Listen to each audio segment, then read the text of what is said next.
자, 느헤미야서 7장에까지 우리가 이렇게 좀 달려왔습니다. 느헤미야가 이제 1장 1절에서 아닥사스다 또 이렇게 자기의 동료였던 하나니를 통해서 예루살렘의 소식을 접하게 됩니다. 그리고 황폐되어진 그 예루살렘에 관한 소식을 듣게 되고 참 마음이 아팠죠. 그때가 바로 오늘 느헤미야서 1장 1절의 말씀 보면 기슬루월이었다라고 성경은 기록하고 있습니다. 기슬루월, 우리나라 달력으로 이야기한다면 약 11월에서 12월 정도가 될 것입니다. 넘겨주시고요. 1장 1절에 보면 이제 기슬루월에서 이제 느헤미야가 그 예루살렘에 관한 소식들을 처음 접하게 됩니다. 그때부터 느헤미야가 하나님 앞에 기도하게 되죠. 약 니산월까지 2장 1절에 보면 니산월까지 약 3개월에서 4개월 정도 그는 하나님 앞에 그 예루살렘의 문제를 가지고 기도하게 됩니다. 그리고 아닥사스다 왕에게 나가게 되죠. 그리고 왕 앞에 나가서 이제 예루살렘 그 성벽 재건의 공사를 허락을 받아오게 됩니다. 그래서 허락받은 그걸 가지고 이제 예루살렘에 돌아와서 성벽 재건의 일들을 진행을 하게 되죠. 예루살렘까지 오는 기간이 약 2달에서 석 달 정도 걸린다고 합니다. 그렇게 한다면 약 6월이나 7월쯤에 예루살렘에 도착을 하게 되었겠죠. 그때부터 시작되었던 성벽 재건의 공사가 지난 시간에도 함께 살펴봤습니다만 느헤미야서 6장 15절 말씀에 보면 엘루월 25일에 마치게 됩니다. 그래서 모든 성벽 공사의 일들이 52일 만에 마쳐지게 되죠. 엘루월 25일은 우리나라 달력으로 하면 약 9월 20일을 이야기합니다. 그러니까 7월 말 정도부터 시작되었던 성벽 재건의 모든 공사가 이제 9월 20일에 완성을 하게 되었던 겁니다. 수많은 이방인들의 시기와 방해 공작이 있었지만 그 모든 것을 극복하고 예루살렘 성벽 재건의 모든 공사를 완전히 마치게 됩니다. 근데 여러분 또 문제가 있어요. 이제 성벽 재건의 공사들은 마무리가 잘 되었습니다만 문제는 그 성을 완성한 그 성을 지킬 만한 백성들이 많이 부족했다라는 겁니다. 포로에서 돌아온 귀향민들은요 황폐해진 예루살렘 성읍에 정착하기를 꺼려했습니다. 그리고 어쨌든 그 예루살렘이 모든 이제 외적들의 공격의 목표가 되었기 때문에 그 예루살렘에 사는 것은 위험하다라는 인식이 있었기 때문에 그 예루살렘 성내에 거주하여 사는 것을 많은 사람들이 기피했습니다.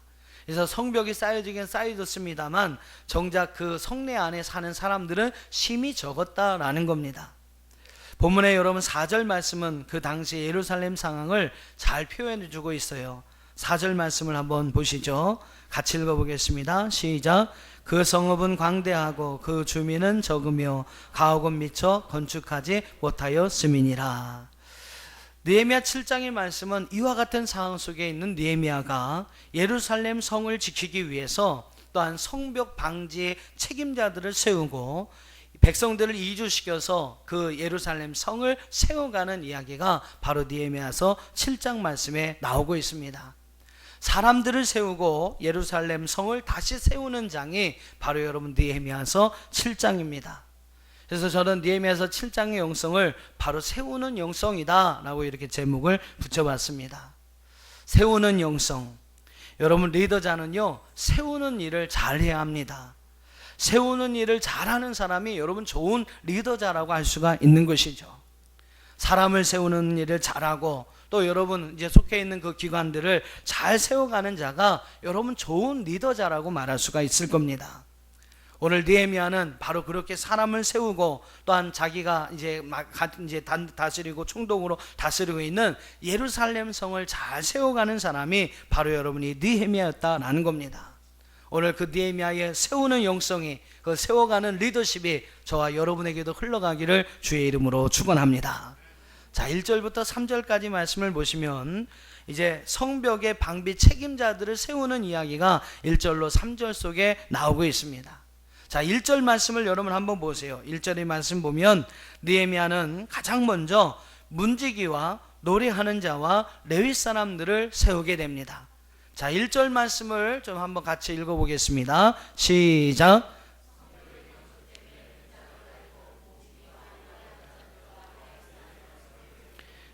예루살렘 성벽이 완성이 된 후에 완공이 된 후에 여러분 느헤미야가 제일 먼저 한 일이 있었어요.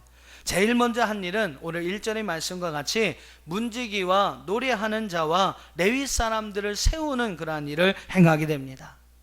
여러분, 어떤 면에서 보면 병사들을 좀 세워가지고 성문을 지키고 성벽을 지키는 게 하는 것이 더 먼저였을지 모릅니다. 근데 느헤미야는요, 그들을 세우기에 앞서서 먼저 문지기와 노래하는 자들과 레위 사람들을 세웁니다. 즉 성전에서 하나님 앞에 봉사하는 이들, 또한 하나님을 찬양하는 이들을 먼저 세우게 되죠. 문지기나 여러분 노래하는 자나 레위 사람들은 싸움을 하는 이들이 아닙니다. 성전에서 봉사하고 하나님을 위해서 수고하는 이들이 바로 이 사람들이죠. 또 예배를 통해서 하나님께 영광 돌리는 자들이 바로 이 사람들입니다. 근데 오늘 느헤미야는요, 그 모든 성벽을 다 쌓아놓고 가장 먼저 이들을 세워 예루살렘 성읍을 지키게 합니다. 우리는 여기서 느헤미야의 믿음을 볼 수가 있습니다. 느헤미야는요, 예루살렘 성읍을 지키는 것은 인간의 칼과 창이 아니라는 것을 알았다는 것이죠.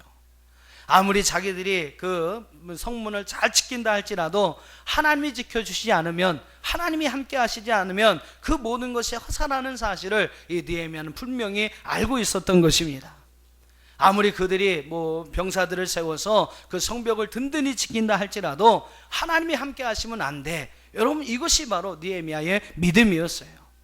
그래서 그는 전쟁에 능한 자들을 세우기 전에 먼저 하나님을 예배하며 하나님 앞에 영광 돌릴 수 있는 귀한 일을 감당하는 사람들을 성벽 방비의 책임자들로 가장 먼저 세웠다는 사실입니다. 저는 이런 느헤미야의 모습을 보면서 하나님을 향한 느헤미야의 믿음과 그 마음을 볼 수 있게 됩니다. 느헤미야가 무너진 성벽을 건축할 때도 여러분 제일 먼저 세운 문이 무엇이었습니까? 우리가 3장을 공부했죠. 여러분, 느헤미야가 무너진 성벽을 건축함에 있어서, 보수함에 있어서 가장 먼저 세운 문이 무엇이었습니까? 맞히시는 분은 빼빼로 하나 더 드려야 되겠네요. 양문이었습니다. 양문이 여러분 무엇이었습니까? 바로 하나님의 성전에 제물을 공급하는 문이 바로 양문이에요. 하나님 앞에 예배할 그 양을 끌고 가는 문이 바로 여러분 양문입니다. 양문을 먼저 세우고 그 양문을 기준으로 해서 42개의 지역을 분할해서 그 성벽 재건의 모든 일들을 진행하였던 것이 바로 느헤미야서 3장의 말씀이었습니다. 그리고 여러분, 느헤미야는 이제 성벽 건축뿐만 아니라 성벽의 모든 공사를 완공한 이후에도 사람들, 그 모든 책임자들을 세우는 데 있어서도 하나님의 성전을 위해서 일할 수 있는 사람, 또 하나님의 예배를 위해서 일하는 사람들을 먼저 세웠다는 겁니다. 이렇듯 여러분, 느헤미야는 어떤 일이 있어도, 무슨 일이 있어도 하나님 제일주의, 하나님 우선주의로 생각하며 살았던 사람이 바로 느헤미야였다라는 것이죠. 하나님께서 성을 지켜주시지 않으면 지키는 자, 또한 수고하는 자의 모든 것이 헛되다는 것을 이 느헤미야는 분명히 알고 있었습니다. 그래서 그는 가장 먼저 하나님께 영광을 돌리며 하나님을 예배하기 위한 자들을 먼저 세워갔던 것입니다. 사랑하는 성도 여러분, 먼저 예배가 여러분 안에 예배의 생활이 먼저 세워지기를 주의 이름으로 축원합니다.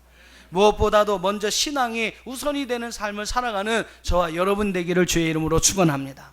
여러분, 하나님이 제일이 되어야 하고 하나님이 여러분의 삶의 최우선이 되어야 합니다. 무엇보다도 먼저, 누구보다도 먼저 하나님을 의지하는 저와 여러분 되기를 주의 이름으로 축원합니다. 먼저 그것이 여러분 세워져야만 그 기초 위에 여러분이 원하고 여러분이 바라는 축복의 탑을 쌓아갈 수가 있는 것입니다. 느헤미야를 보세요. 하나님께서 여러분 그 마음을 보시고 그 마음을 받으시고 느헤미야를 축복합니다. 그래서 무려 140년 동안 그 누구도 할 수 없었던 일을 52일 만에 이루어가는 것을 우리는 볼 수가 있어요. 미국이 건국 이후에 약 200년 동안 각 분야에서 승승장구합니다. 정말로 아주 모든 그 근간에 있어서 발전하는 축복을 받을 수 있게 되죠. 여러분, 그 이유가 무엇이었겠습니까? 그것은 바로 가장 좋은 것을 가장 제일 먼저 하나님 앞에 드릴 줄 아는 청교도 정신 때문이었다는 것이죠. 청교도의 역사를 보면 미국의 명문가들은요, 그 미국에 정착하여 살게 된 청교도들은, 그들 가운데 명문가들은 첫 아들을 낳으면, 그리고 그 아들이 누구보다 똑똑하다라고 생각이 되면 그 아들을 하나님 앞에 목사로 서원을 하게 됩니다. 그래서 여러분 미국의 명문대라고 얘기하는 뭐 하버드나 예일이나 스탠포드 대학은요 처음에 신학교로서 시작을 합니다. 그러니까 아들을 낳고 그 아들이 정말 똑똑하다 그러면 이 명문가의 자녀들을 먼저 신학교에 보낸 거예요. 그래서 목사가 되기를 소원했다라는 겁니다. 그래서 여러분 뭐 하버드나 예일이나 스탠포드 대학이 먼저 신학교로부터 출발을 합니다. 신학교에서부터 시작한 학교들이 여러분 미국의 소위 명문 대학들이라는 것이죠. 왜 여러분 그들이 장남을 신학교에 보내고 가장 잘나고 똑똑한 아들을 목사가 되게 했겠습니까? 그것은 가장 좋은 것을 하나님 앞에 드려야 한다는 그들의 생각 때문이었던 것이죠. 첫 것을 구별하여 하나님 것으로 드려야 한다는 그들이 가진 믿음 때문이었다는 겁니다. 그들은 교회를 세울 때에도 마을에서 가장 좋은 위치에 그 좋은 위치를 정하여서 그곳에 교회를 세웠습니다. 추수한 다음에도 그 모든 익은 곡식들 열매 중에 가장 좋은 것은 가장 먼저 하나님 앞에 예물로 드렸습니다. 우리가 다음 주에 추수감사주의를 여러분 지키게 됩니다만, 여러분 청교도들이 지킨 추수감사절, 처음에 추수감사절이 어떤 것이었습니까? 그들은 먹을 것이 없었어요. 먹을 것이 없는 그런 추운 겨울이었습니다. 근데 그런 상황 속에서도 그들은 하나님의 것을 먼저 구별하여 하나님 앞에 드립니다. 그러면서 하나님 앞에 감사했던 것이 바로 여러분 청교도들이었다는 거예요. 그 조상들의 믿음 때문에 그 나라의 후손들이 여러분 축복받게 된 줄로 믿습니다. 잠언서 3장 9절과 10절 말씀에 보면 내 재물과 내 소산물의 처음 익은 열매로 여호와를 공경하라. 그리하면 내 창고가 가득히 차고 내 포도주 틀에 새 포도즙이 넘쳐나리라. 할렐루야. 여러분 이 말씀과 같이 처음 것으로 가장 귀한 것으로 여호와 하나님을 그토록 섬기고 공경하니까 하나님께서 그들의 창고를 가득하게 하셨고 포도주 틀에 새 포도즙이 날마다 넘쳐나는 축복을 허락하여 주셨던 것입니다. 사랑하는 성도 여러분, 사무엘상 2장 30절에도요 하나님은 나를 존중히 여기는 자를 존중히 여기고 나를 멸시하는 자를 경멸하겠다라고 말씀하셨습니다. 하나님을 존중히 여기면 하나님도 그를 존중히 여겨 주신다는 겁니다. 하나님을 높이면 하나님도 여러분 사람들 가운데 오늘 우리를 높여주신다는 거예요. 느헤미야는 그 하나님을 제대로 알고 있었습니다. 그리고 그 하나님을 자기의 최고를 다해서 자기의 삶의 최우선으로 제일로 섬기면서 의지하면서 살아왔다라는 것이죠. 바로 여러분 느헤미야 7장에서 우리는 느헤미야의 그러한 모습을 발견할 수 있게 됩니다. 이런 느헤미야의 모습을 따라서 또 청교도들의 믿음과 신앙을 따라서 저와 여러분은 하나님을 제일주의로 또한 하나님을 최우선으로 섬기며 하나님만 의지하며 섬기며 살아갈 수 있는 저와 여러분이 되기를 주의 이름으로 축원합니다. 2절의 말씀을 보시면요, 2절의 말씀 보면 이제 느헤미야는 예루살렘을 다스리게 될 두 지도자를 세우게 됩니다. 느헤미야 혼자서 그 백성을 다 돌볼 수 없으니까 그와 함께 할 동역자들을 세우게 됩니다. 그리고 그들과 함께 협력하여 예루살렘을 이제 다스리게 되죠. 한번 2절 말씀을 보시죠. 어떤 사람이 세워지게 됩니까? 2절 읽어보시죠. 시작.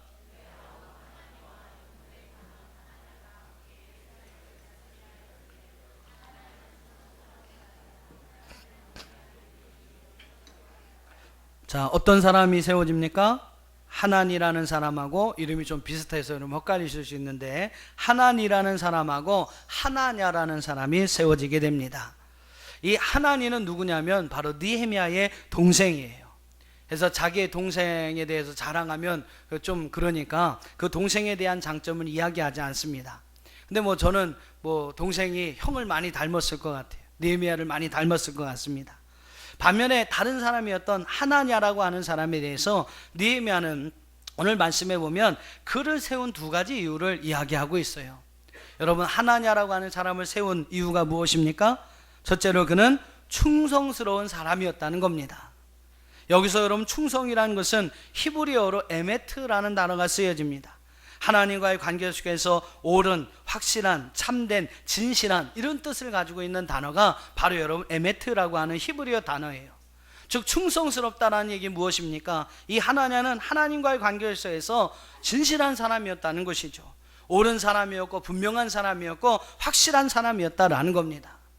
또 하나 그 사람이 세워질 수 있었던 이유가 무엇입니까? 2장 하반절에 보면 하나님을 경외함이 무리 중에 뛰어난 자라 그랬습니다. 하나님을 경외함이 그 누구보다도, 그 무리의 어떤 사람들보다도 뛰어났다라고 성경은 말씀하고 있어요.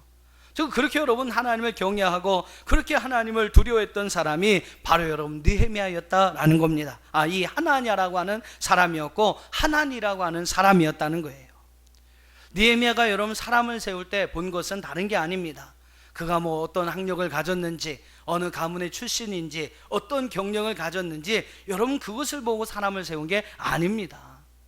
느헤미야가 본 것은 무엇입니까? 그가 하나님 앞에서 어떤 사람이었는가를 봤다라는 것이죠. 충성과 바로 하나님을 경외하는 마음을 느헤미야는 보았습니다.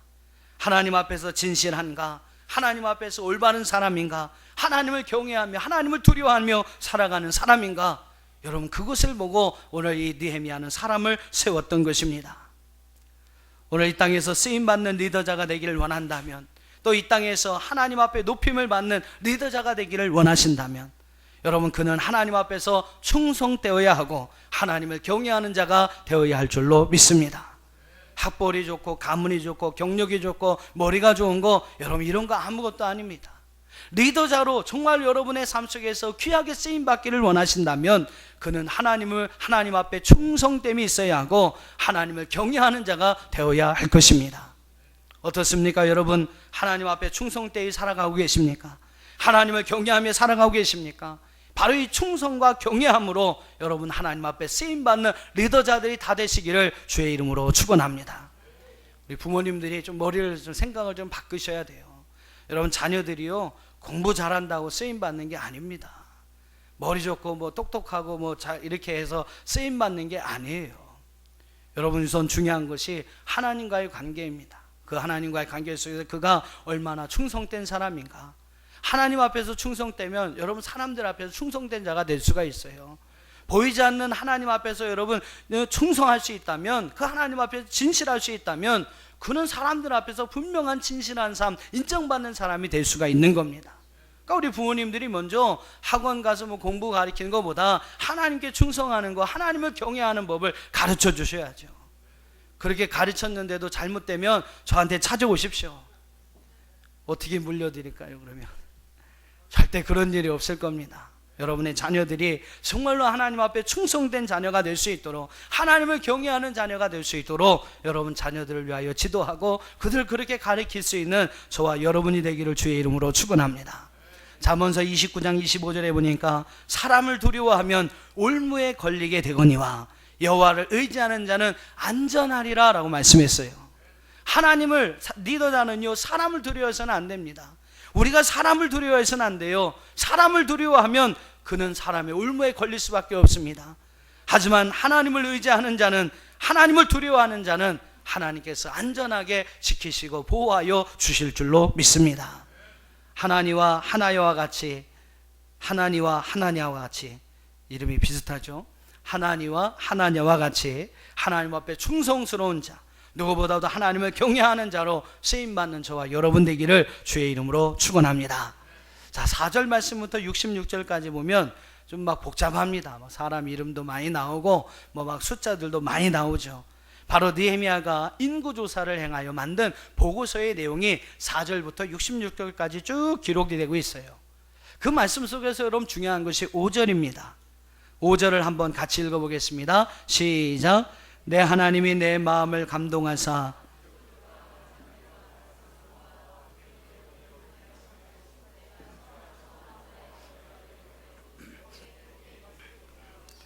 자, 66절까지 이제 사람들의 명단과 그 숫자가 기록되고 있는데요. 이 모든 일을 행한 것은 오늘 오전의 말씀 보면 바로 하나님께서 느헤미야의 마음에 감동을 주셔서 진행한 일이었다라고 성경은 말씀하고 있습니다.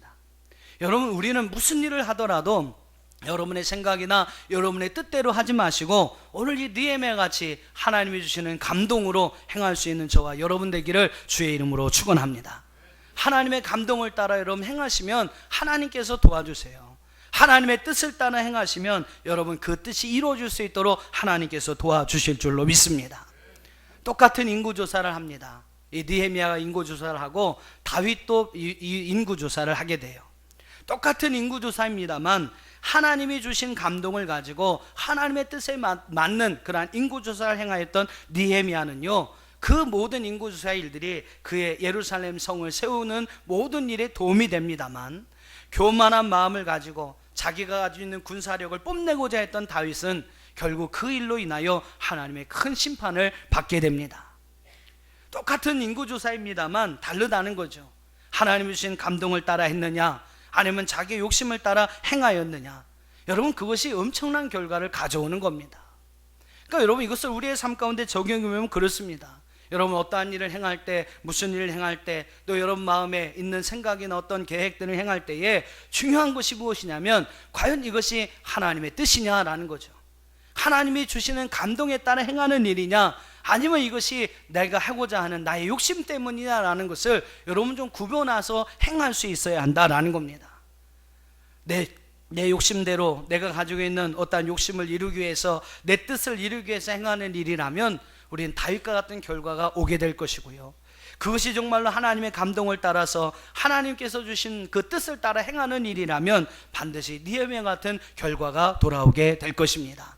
그럼 중요한 것은 이것이 하나님이 주신 감동이냐, 하나님이 주신 뜻이냐, 아니면 이것이 나의 욕심이냐, 그것을 여러분 분별할 수 있어야 한다라는 거예요.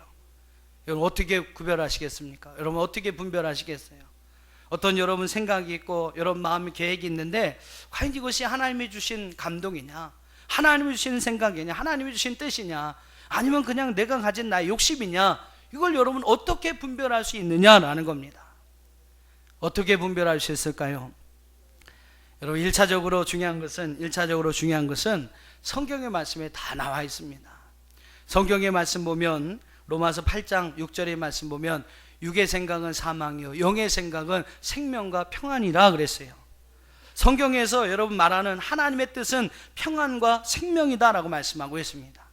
여러분, 어떤 일을 행할 때 그 일이 죽이는 것이나 파멸하게 하거나 여러분 파괴하는 일이라면 그것은 하나님의 감동, 하나님의 뜻이 아니라고 생각할 수 있어요. 그것이 살리는 일이고 생명에 관한 일이라면, 그것이 또한 평안한 일이라면 여러분 그것은 하나님이 주시는 마음이요 하나님이 주신 뜻이라고 분별할 수가 있다라는 겁니다. 어떤 마음의 생각이 있고 어떤 마음이 있는데 그것을 행하는 데 있어서 자꾸 두려운 마음이 생기는 거예요. 염려와 근심과 걱정하는 마음이 여러분 먼저 찾아온다면 그것은 하나님의 뜻이 아닐 수 있습니다. 그럴 수도 있지만 아닐 가능성이 훨씬 더 높은 것이죠. 생명과 평안을 기억하십시오. 또 기억해야 하는 것은 바로 하나됨과 연합입니다. 하나님의 일은 하나되게 하는 것이고 연합하게 하는 거예요. 선한 일을 위하여 함께 협력하게 하는 것이 바로 여러분 하나님의 뜻입니다. 또 하나 여러분 기억하셔야 하는 것이 바로 교회와 가정을 세우는 일이라는 거예요. 어떠한 일을 행할 때 여러분 그것이 여러분의 개인적인 이기적 욕망에 성취하는 일이라면 그것은 하나님의 뜻이 아니겠죠. 그러나 그 교회를 세우는 일이요 그것이 가정을 세우는 일이라면, 그러한 봉사와 헌신과 희생이 따르는 일이라면 그것은 하나님의 뜻이라고 말할 수 있다라는 겁니다. 일단 이러한 분명한 여러분 기준을 가지시고 한번 검증해 보는 거예요. 자, 세 가지를 기억하세요. 첫 번째는 생명과 평안, 두 번째는 하나됨과 연합, 세 번째는 교회와 가정을 세우는 일이냐라는 것을 먼저 여러분 생각을 하고 검증해 보시라는 겁니다. 그리고 좀 더 구체적으로 말씀을 드리면 하나님의 뜻을 분별하기 위한 세 가지 중요한 여러분 정의를 가져야 합니다. 어떤 세 가지 중요한 정의를 가져야 하냐면, 첫 번째는 다른 사람이 꺼내오는 일일 경우에는, 지금 누가 여러분에게 야, 너 이거 하나님 뜻인 것 같아, 이렇게 해봐, 이렇게 누가 얘기했을 경우에 우리가 그걸 어떻게 대처할 수 있느냐라는 거죠. 그러한 경우에는 여러분 반드시 하나님은 그 한 사람의 음성으로만 말하지 않는다라는 거예요.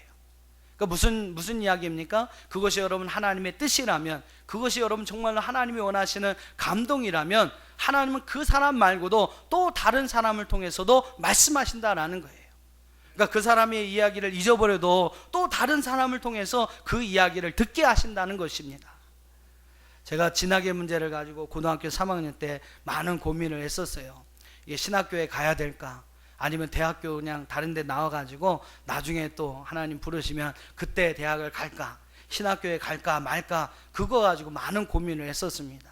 제가 원래 이과를 공부했었거든요. 수학 이런 걸 제가 좋아해서 이과를 공부했었는데 신학교를 가려면 문과로 전향을 해야 합니다. 그래서 고민을 많이 했어요. 뭐 과목도 많이 다르고 공부해 왔던 것도 너무나 많이 다르기 때문에 이거 박과를 내가 전과를 해야 될까 말아야 될까, 그거 가지고 제가 고민을 많이 했었습니다. 하루는 뭐 이제 잠도 안 오고 공부도 안 되고 그냥 책상에 끙끙 앉아가지고 뭐 공부하는 둥 뭐 마는 둥 이렇게 앉아 있고 고민하고 있는데 어머님이 똑똑똑 문을 두드리고 들어오시더라고요. 그러면서 하시는 얘기가 뭐냐면, 야, 너 신학교 혹시 안 가볼래? 그런 얘기를 하시는 겁니다. 아, 나도 그것 때문에 지금 고민하고 갈등하고 있었는데 무엇이 진짜 하나님이 원하시는 일일까 알 수 없었는데, 그래서 뭐 누구 얘기하고 그럽니다만 이 확신이 서지가 않았어요. 근데 어머님이 오셔서 딱 그 얘기를 하는데, 야, 이게 내가 벗어버릴 수 없는 하나님의 뜻이구나 하는 것을 그때 그 어머님의 이야기를 통해서 제가 듣게 되었습니다. 그래서 그 다음 날은 이제 학교에 가서 어머님 학교에 가서 제가 이과에서 문과로 전과를 했어요. 제가 이래봬도 전과 1범입니다. 전과 1범. 그래서 이제 신학교에 들어가서 이제 신학교에 입학하고 하는 그런 일이 있었습니다. 여러분, 그것이 정말로 하나님의 뜻이라면요, 그 사람 말고도 또 다른 사람을 통해서도 하나님은 말씀하신다라는 거예요. 두 번째, 여러분이 생각하셔야 될 일이 무엇이냐면, 환상이나 예언과 같은 신비스러운 것보다는 하나님의 말씀이 더 분명하다라는 겁니다. 예언을 쫓고 환상을 쫓지 마시고 하나님의 말씀을 듣고 하나님 말씀을 묵상하면 그 말씀을 통해서 듣는 깨달음이 더 분명하고 확실한 하나님의 음성이고 하나님의 뜻이 될 수 있다라는 것이죠. 베레아 사람들과 같이 간절한 마음으로 하나님 말씀을 받고 이것이 이러한가 그러한가 날마다 그 말씀을 상고하면 하나님은 바로 그런 성도에게 자신의 뜻을 기꺼이 보여주시는 하나님이시다라는 겁니다. 하나님을 알지 못하는 사람들은 점을 치러 간다고 합니다. 그러니까 누구한테 가서 점을 치야죠. 근데 우리는 여러분 굳이 누구한테 뭐하게 갈 필요가 없어요. 여러분 자신의 간절한 마음으로 하나님 말씀을 사모하며 듣고요, 그 말씀을 여러분 매일매일 상고하며 묵상하면 하나님께서 바로 그 말씀을 통해서 하나님의 뜻이 무엇인지를 여러분에게 깨닫게 하신다라는 겁니다. 그러니까 여러분 말씀의 길이 있다라는 거예요. 말씀의 해답이 있다라는 겁니다. 성경을 덮어놓고 믿는 분들이 있습니다. 성경은 덮어놓고 믿는 게 아니라 뭐라고 말씀드렸죠? 열어놓고 믿어야지. 열어놓고 그냥 덮어놓고 믿으면 안 됩니다. 자꾸 열고 보고 말씀 묵상하고, 야, 이게 하나님 말씀이구나, 여러분 삶 가운데 적용하고 그 말씀을 지켜보고 그렇게 믿어야죠. 덮어놓고 믿으면 안 됩니다. 한번 따라해 보세요. 덮어놓고 믿지 말고 열어놓고 믿자. 예, 성경은 어떻게 믿어요? 열어놓고 자꾸 묵상하고 보고 그 말씀으로 하나님과 교제하고, 그러면서 여러분 말씀을 듣고 말씀을 이제 지키며 행하며 살아가는 것입니다. 하나님이 이미 말씀을 통해서 우리에게 하나님의 뜻을 계시하셨습니다. 무엇이 하나님의 뜻인지를 이미 성경의 말씀을 통해 다 기록하셨다는 거예요. 우리는 그 말씀을 통해서 하나님의 뜻을 발견할 수 있습니다. 그 말씀을 통해서 여러분 하나님의 뜻을 찾을 수가 있어요. 신명기 5장 3절의 말씀 보면 정말로 중요한 말씀이 나옵니다. 신명기 5장 3절에 보니까 제가 한번 읽어드릴게요. 여러분 잘 기억해 보세요. 이 언약은 여호와께서 우리 조상들과 세우신 것이 아니요 오늘 여기 살아있는 우리 곧 우리와 세우신 것이라. 할렐루야. 하나님 말씀이 어떤 말씀입니까? 우리 조상들과 세운 그 옛날 그 옛적의 말씀이 아니라 오늘 여기 살아있는 우리 곧 우리와 나와 세우신 것이 바로 하나님의 말씀이라고 성경은 말씀하고 있어요. 누구와 세운 언약입니까? 바로 지금 오늘 여기 살아있는 나에게 주신 나와 언약하신 말씀이 바로 하나님의 성경의 말씀이라는 것이죠. 그렇습니다. 여러분, 하나님의 말씀은 지금도 살아서 역사하고 있습니다. 지금도 여기 살아있는 여러분에게 하나님 말씀하고 계십니다. 우리는 지금도 살아계신 그 하나님의 말씀을 들어야 합니다. 여러분 점장이를 찾아가든 누구를 찾아가서 괜히 여러분 시험에 드는 이야기를 듣지 마시고요, 오늘 여기 살아있는 오늘 우리에게 지금도 여전히 말씀하고 계시는 그 주님의 음성을 이 성경의 말씀을 통해서 들을 수 있는 저와 여러분 되기를 주의 이름으로 축원합니다. 세 번째로 하나님의 뜻을 분별하기 위해 중요한 또 하나의 정의는 하나님의 뜻을 찾는 진실한 동기를 너 자신에게 물으라라는 거예요. 자기 마음에 대해서 누구보다 잘 아는 것이 바로 자기 자신일 겁니다.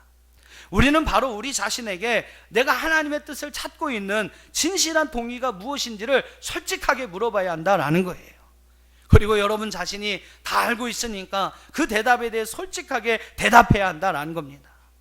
내가 지금 구하고 바라는 이것이 나를 위한 것이냐, 아니면 하나님의 나라와 하나님의 의를 위한 것이냐를 여러분이 묻고 여러분이 대답하고 그 답을 찾아야 한다는 거예요.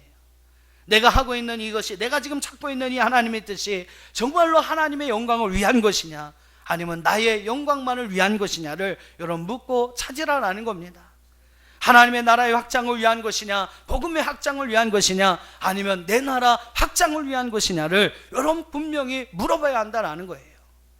그리고 여러분 자신이 주는 응답을 따라 우리는 행해야 합니다. 진솔하게 대답해야 합니다. 그리고 그것이 조금이라도 여러분 자신을 위한 것이었다면, 여러분의 개인의 욕심과 욕망을 채우는 일이었다면, 내 나라와 내 영광을 위한 것이었다면 우리는 단호하게 그 뜻을 버릴 수 있어야 되겠죠.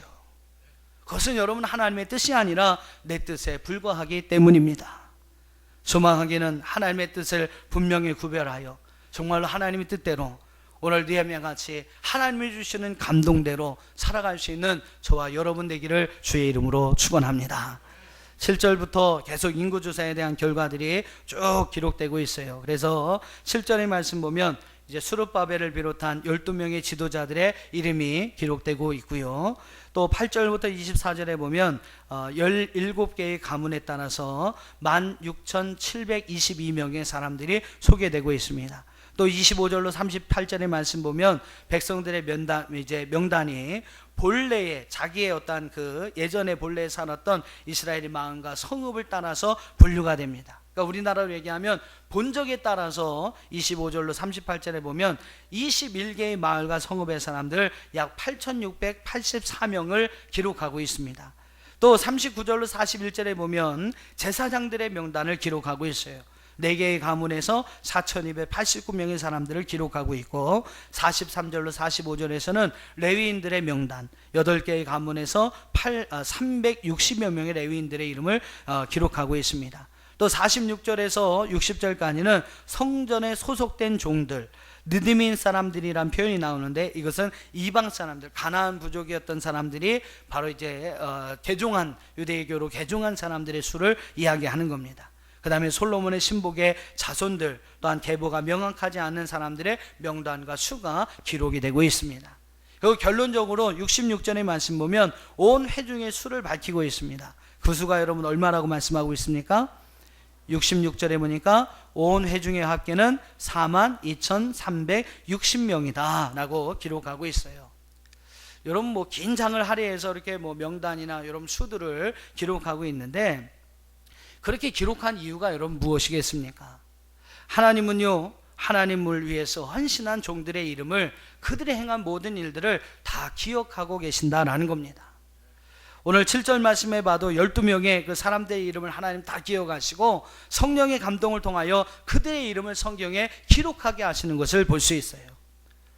뭐 지면상 여러분 42,360명의 이름을 다 기록할 수 없었습니다만, 분명한 것은 그들의 이름을 하나님은 다 알고 계셨다라는 겁니다. 이것을 볼 때에 여러분 오늘날에도 분명히 주를 위하여 헌신하는 모든 이들의 이름을 우리 하나님께서 기억하여 주실 줄로 믿습니다. 여러분의 이름, 정말로 주를 위하여 주님의 몸된 교회를 위하여 헌신하며 수고하는 이들의 이름을 하나님은 기억하실 것이고, 반드시 그 하나님의 나라에서 그의 이름을 빛나게 하여 주실 줄로 믿습니다. 사랑하는 성도 여러분, 주님을 위하여 행한 일에는 절대로 후회함이 없을 것입니다. 저를 위한 수고는요, 절대 헛된 수고가 되지 않습니다. 하나님이 여러분이 행한 그 모든 일들을 기억하시고 여러분의 이름을 기억하실 것이고, 이후에 아름다운 상급으로, 아름다운 하나님의 면류관으로 여러분이 행한 그 모든 일에 대해서 보상하여 주실 것입니다. 아낌없이 주를 위하여 희생하고 헌신함으로 오늘 성벽 재건을 위해 헌신한 이들의 이름이 성경의 말씀 속에 기록된 것 같이 아낌없는 희생과 헌신이 오늘 여러분의 이름을 하나님 나라에 우리의 행위를 기록한 그 책에 그 이름을 아름답게 기록하게 되는 놀라운 은혜가 될 줄로 믿습니다. 오늘 그 이름이 여러분의 하나님 나라에 여러분의 이름이 기록됨을 기억하시면서 오늘 느헤미야 이 백성들이 아낌없는 희생과 헌신을 통하여 성벽 재건의 모든 일들을 이룬과 같이 여러분도 이 땅에서 주를 위해서 열심히 희생하며 헌신하며 충성하는 저와 여러분이 될 수 있기를 주님의 이름으로 축원합니다.